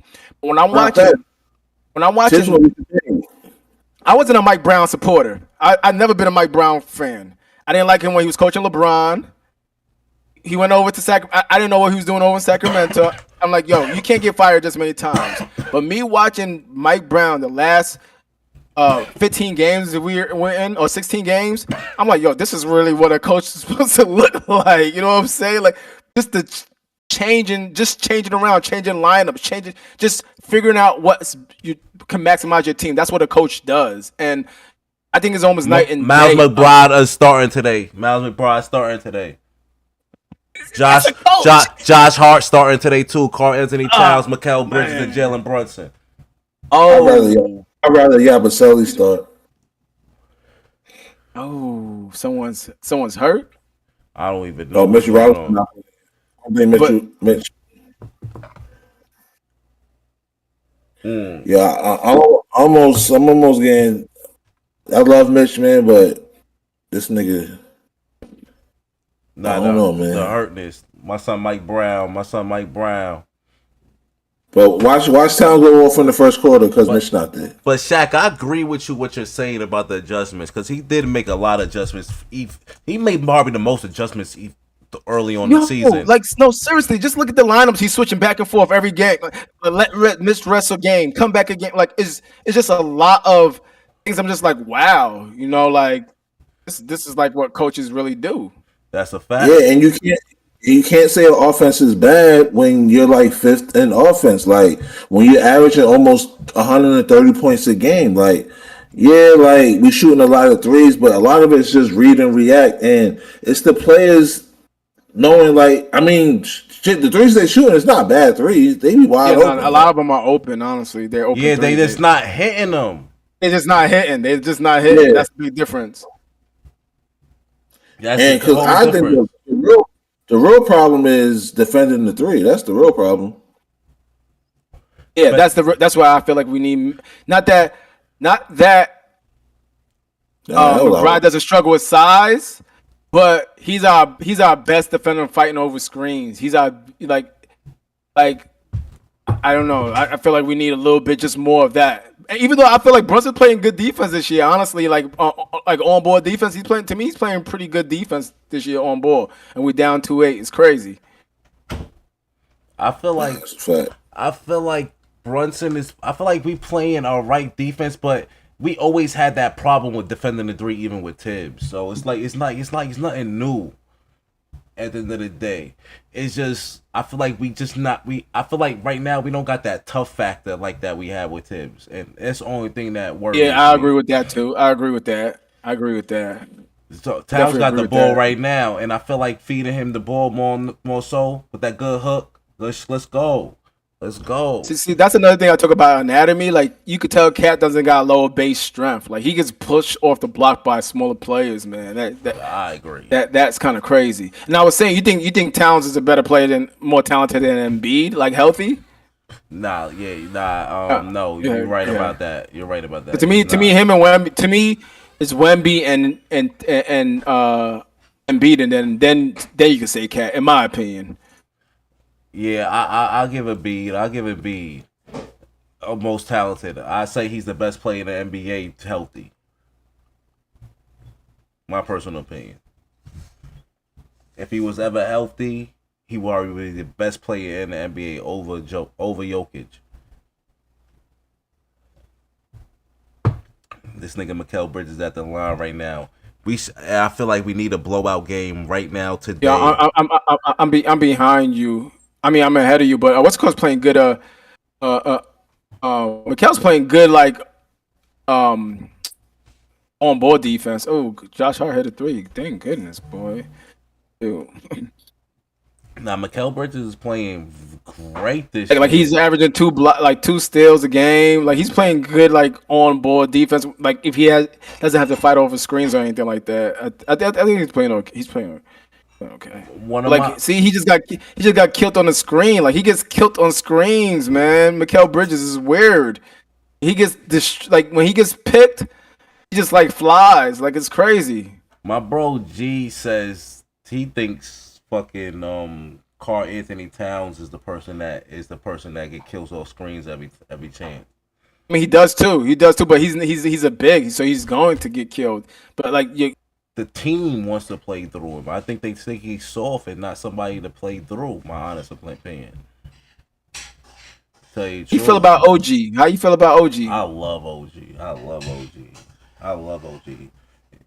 I showed the stat last episode or the episode before. No, last episode was all Knicks episode. So yeah, last episode I showed us a stat where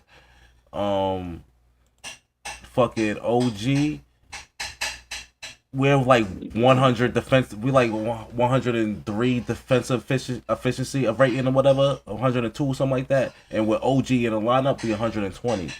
He's a big difference. A huge difference. So it's like, and I feel like OG does everything. Honestly, I feel like he does everything.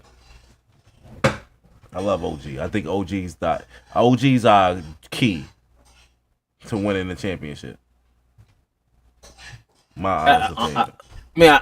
I like OG. I feel like I wish he had a little bit more self-creation though. The money he's getting. But I think he's in a perfect situation to do what he do at a high rate to make up for it. Because look at Draymond. Draymond is not somebody. I'm not a big fan of Draymond. and he get paid, so I could say that OGs do the money. I agree with that. I can agree with that. But I don't know if OG's the same as good as the defender as Draymond though. He did a lot shit.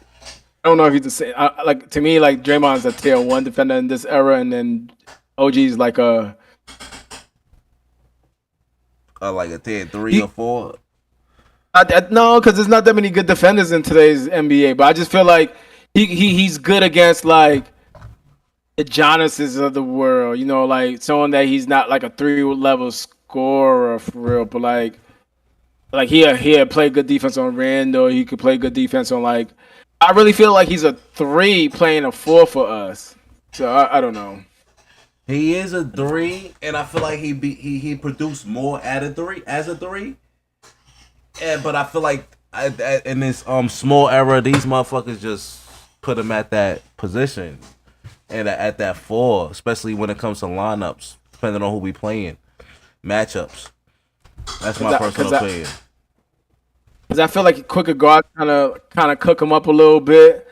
Like I feel like he played good defense against like I said, Giannis and nobody could stop Giannis for real. But like he plays good defense against Giannis and like Randall and stuff like that. But it's like he I mean I guess it's just this era too. But he's not like like I feel like. I mean, I'm not a big Draymond fan, but I feel like Draymond be making it tough for Jokic. He be making it tough, you know what I'm saying? Like, he does make it tough for those guys. Yeah, I agree with you on that point. I 100% agree with you on that point. He does make it tough for all of them, but I feel like OG's like a low key killer in a sense, because I feel like he won a lot of games. And he was a key to a lot of games. Even when the numbers don't show, OG played a key role to us winning when he's on the floor. OG's that guy to me, man. He's that guy. I love OG. I was iffy on trading for him when it comes to RJ. Me too. I definitely was. But I mean, Raptors looking all right right now, for real. Yeah, Toronto. Looking all right. In early episodes, we had a little segment we talking about before the season started who our key players or our teams that will probably be like upcoming, and Toronto was one of mine because I messed with Ingram too. I actually wanted us to trade for Ingram. I see. I love the Knicks team right now. I'm not gonna lie. No, I like it. I like him. I'm talking about before, like we got OG during that time we were trying to get a wing. I like our team. I would say this is my second favorite team in the last. My second favorite team in the last probably like 10 years easily. Because I did like that Mitch, Randall, OG, Brunson team. I did like that team. I mean Randall, he fell through, but when we first got OG, I thought we was like unstoppable. I think we were like 17-1 in February or whatever it was. But I agree with you on that. But yo, bro, when you think about this team right now, bro, really think about this team. This is a team that will compete with any team in the NBA right now. I agree, but with the right coach, more than OG, I think it depends on what Cat does. More than OB depends on what Cat does, and I agree with you on that. Yeah, I can't lie. I think we need to keep on playing him at center, though. That's just my opinion. Oh, good player, Josh Hart. Josh Hart's playing good today. Josh Hart is a great key. Like it's something. One of the people that be on the show with us sometimes when like people just join in when they want to join in. I got my brother Eon, G, my bro Blake, my bro Joe, and me. We be coming in whenever we want to come in. I put it in the general chat like yo. Show today, whenever you want to come in, I put the whole segment list down, what we talking about and stuff like that, and niggas just join in. But he said something in the when it came to that point where like what we was talking about again. I lost my train of thought. We was talking about somebody. Who was talking about? Cat. I said I wanted Cat at the 5 or Josh Hart maybe. Josh is our. He said my bro G said Josh Hart is our Draymond, and I agree with that. I agree with that. He's our he might be better. He might be more talented than Draymond, in my opinion, but not offensively, not defensively. I mean, to me, I'm not a big fan of Josh Hart's defense, man. I'm not. I agree with you, but everybody ain't gonna be a defensive player, man. And I feel like it's on a coach, and that's why as I got older, I learned that coaching matters so fucking much. Because it does. It's like your coach has to establish that within that player, and when that coach established that, I feel like he needs to show me that he established that. Thibodeau showed me that he established that with defense. Like nigga, you ain't playing if you don't show defense. Like you ain't playing if you don't play defense. And I feel like he got to show me something with that. That he is a a person that's Town, established. You know what I mean? Town loves these bums, man. I'll tell you, Town loves playing bums, man. He does. He probably was a bully. He probably was a bully back in his Yeah, day. Town loves playing bums, man. I want him to cook Draymond because Draymond was talking so much nonsense about him not playing because of he was scared of Jimmy Butler. Draymond hates Towns. I don't learn like he always got something to say about Towns and the Knicks. I'm telling you, McBride needs to start, man. Do you feel that way? He needs to start, yes. Especially when Shaman is hurt now with OG back. Yes, he plays so well. He plays well over Jalen Brunson. He does. See, I agree with that point. Yes, he does. Yeah, he helps his defense. Like I think he got like 7 points right now. Probably 8 points. Let's go, Towns. My shit's slow, but you can probably see my shit slow on the left side. I'm going off the internet. I ain't want to go. I should go on the fucking. I did try to go with Time Warner, but Time Warner won't show the screen for anybody else. Yeah. The motherfuckers be wilding. You have to do it on Rumble. Rumble lets you play the games. They don't block you or anything like that. That's crazy. Town loves playing bums, bro. I'm telling you, this is why sometimes stats be deceiving because it's like, yo, if he's scoring 30 points against, bums, and then he's scoring 15 points against a good contender, like we don't need that. We play tomorrow? No, not that I know of. I'm trying to do a show of the rookie of the years because this nigga Knuckle, I like his game. He probably gonna be rookie of the year. He's looking he probably good. Is.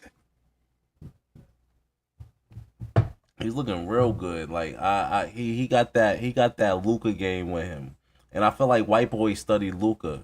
A lot of white boys study Luka to get his game in some sense. Cause look at Austin Reeves. Yeah, ain't no game tomorrow. But next game, it's Friday. Definitely on. I think I'm gonna have a rookie talk because they had Mitch coming off the bench, so Mitch is healthy. See, this is what I mean about.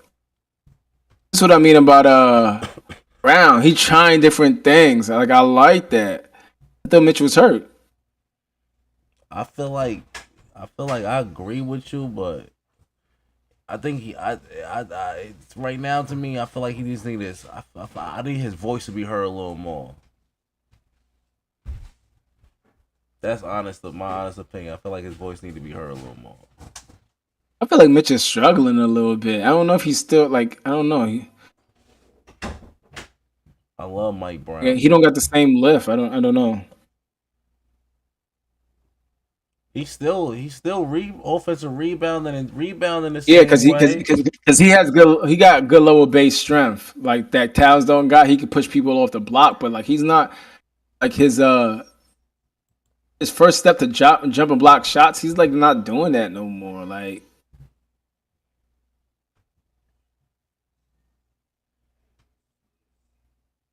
damn. This is a lineup I like. I like Yo Busele playing with Mitch. With Mitch, yeah. That to me, that's a better. I like him better at the 4 and then the 5.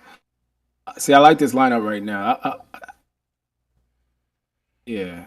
Yabusele is good. I love Yabusele. I just feel like he needs to find his way within his offense,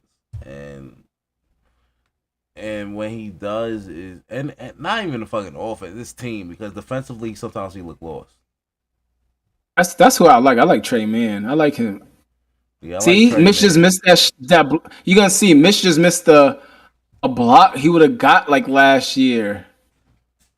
Like I feel like he like I don't know. I feel like he don't got the same lift.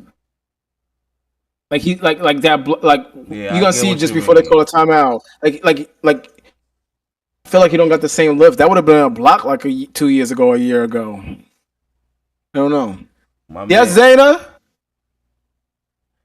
I feel like some of these people are. Sometimes these plays are really like conserving their body sometimes too, because I seen some shit where an article I think I read about it was talking about how Towns is a player who really don't turn up in the season, but in the playoffs it's like. But they was talking about how Mike Brown needs that from him right now, so he can establish something within the season. It was an article I was reading, and I agree with that because a lot of players don't play serious to the season, and I feel like play serious all season. So, and this is the difference between the plays from back in the day and today.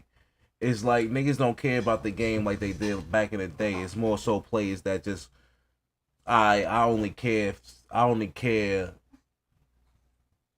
the game I only care about the game when it gets to the playoffs. And that shit right there, it irks me sometimes. It irks me a lot. And like a nigga like Towns who only who only want to play when he playing bums. Shit crazy. I only want to play when he playing bums, man. I don't like that nigga shit, man. But I love Towns. Y'all. I love Towns. I love Towns as a fucking player. Talented wise, he's the most talented player that we probably have. But the heart ain't fucking there, man. The heart ain't fucking there with this man, yo. That shit bother me. The heart ain't fucking there.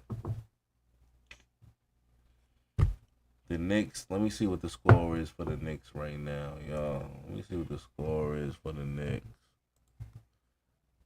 Play that. Let me see.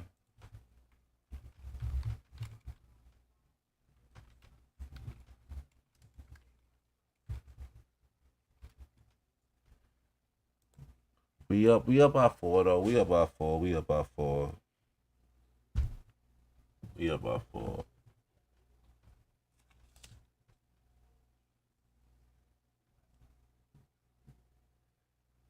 Definitely up by 4 right now. That's alright.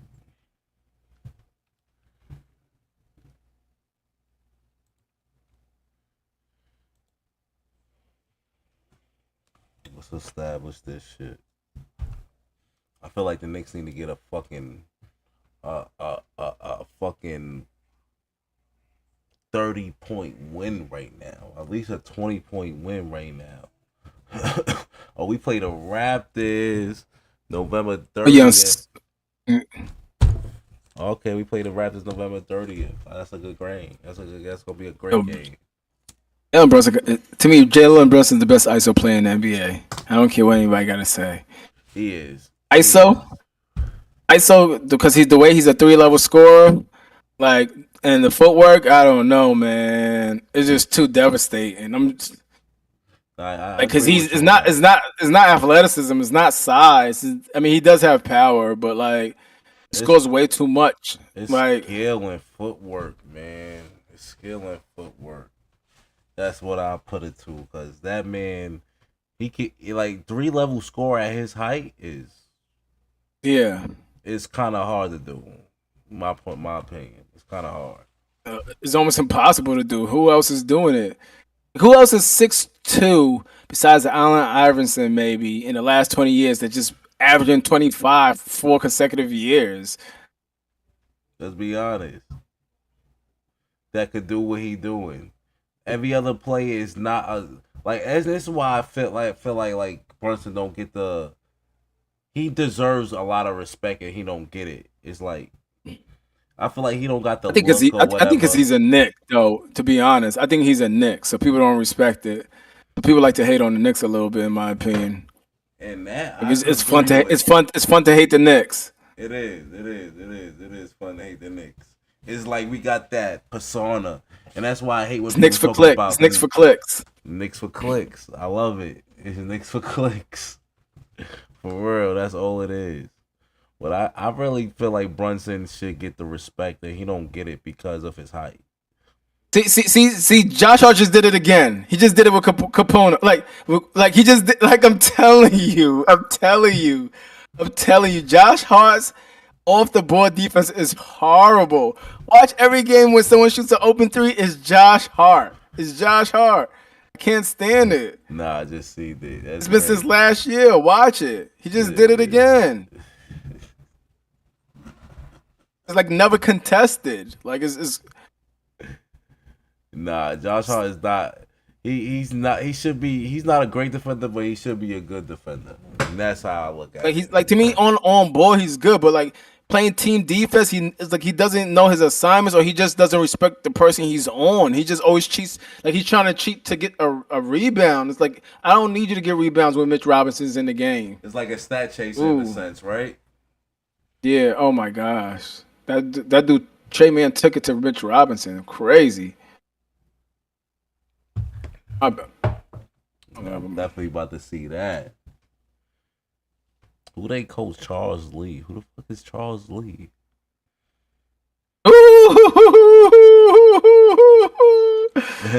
What happened? Nah, I just let you watch it. I feel like I'm ruining it a little bit. Nah.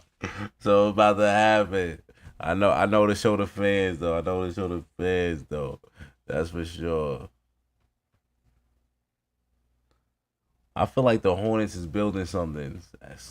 Yeah, I like their 3 guys. I like their 4 guys actually. I like I actually wanted us to draft them. Bridges. I like Bridges. I like LaMelo. I like Pinopo, and then I like Brandon Miller. Brandon Miller's been hurt the whole season. I think that he just started coming back. Brandon Miller. My son Brandon Miller, I think he could be somebody. Oh, M1 Brunson. I see what you're talking about. Let's go. Let's go. M1 Brunson. Let's go. This is what I'm talking about. We need plays like that. He's played 3 games. Always been that. Brunson always been that, and that's why like I'm giving Mike Brown the benefit of the doubt. You're a better coach than Mike Brown. I mean Thibodeau. Just establish something, please. No, he's a better coach. Please, you know who got sneaky hops? Deuce McBride got sneaky hops too, bro. I think he could have dunked 2 games ago. I was like, whoa. He dunked it on a fast break with everybody around him. I was like, oh. Yo, this nigga Jalen Brunson has a guard shooting 58% in that 6'2". Hope me 48% from the field at 6'2". I don't think people understand that shit. No, that's super hard. It really is, for real. Like, people don't understand. Yo, he's 6'2". When you got niggas 6'8" shooting 48%. Ooh, good bucket. This shit is crazy. I think I don't know why people are not liking the offense. So last year, like when you talk about we only have 15 games in, last year we scored 40 points in a quarter, I think 6 times, or maybe 9 times. I think maybe 9 times, and this year we've already done it 6 times. See, and then we got a better record than we did ever had with Thibodeau. So it's like I don't know how anybody could say Mike Brown's a better coach than Tibbs, I should say. Yeah, he definitely is. I mean, he's like just watching. He's a better, like he's actually coaching. He's actually coaching, making adjustments, and that's what to me. That's the difference. To me, NBA players win regular games. Coaches win NBA playoffs. The reason why, because you have to make adjustments in a 7-game series, and that's like coaches win NBA championship. I mean, win games in the playoffs, and NBA players win games in the regular season because you don't really need to. You don't really need to do adjustments for real. You need to practice your philosophy and improve your philosophy. Your strategy comes more and more at the end of the season and in the playoffs. I agree with you on that. I definitely agree with you on that one. That was a great point. I ain't gonna hold you. That was because you're playing the same team. And I feel like that's what like the Knicks. I think 3 out of 4 playoff losses Tibbs had was against coaches, right? While we were the higher seed. You know what I'm saying? And he did win a big series against Boston, which is fine. but lost to Miami. We definitely should have beat that Miami team. Definitely, definitely should have. We lost to the Miami. We lost to who else we lose to? We lost. We lost to the Hawks. We definitely should have beat the Hawks. That's what Trae Young disrespected a little. Yeah. They made him seem like he was like he no. And then we lost to one more team that I'm like, I can't even remember, but we definitely and we won those games because of talent. We didn't win those games because of coaching, and that's the point where I feel like. Oh yeah, we lost to the Pacers. The Pacers, we lost to the Pacers. To go to the finals.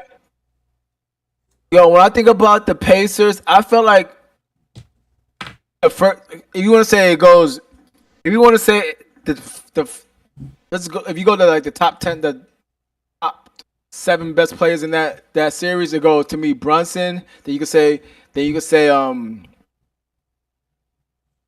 Halliburton.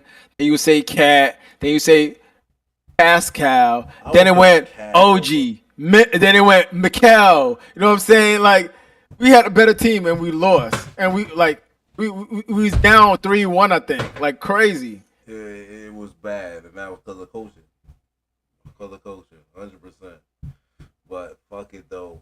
And like I said, I agree with you with everything you had to say about They don't know who's gonna win this game. The odds, FanDuel odds, they don't know who. They got the Knicks winning, but they still think the Charlotte Hornets. How many points? It was it was minus 120 to minus 106. It was both minuses. Yeah.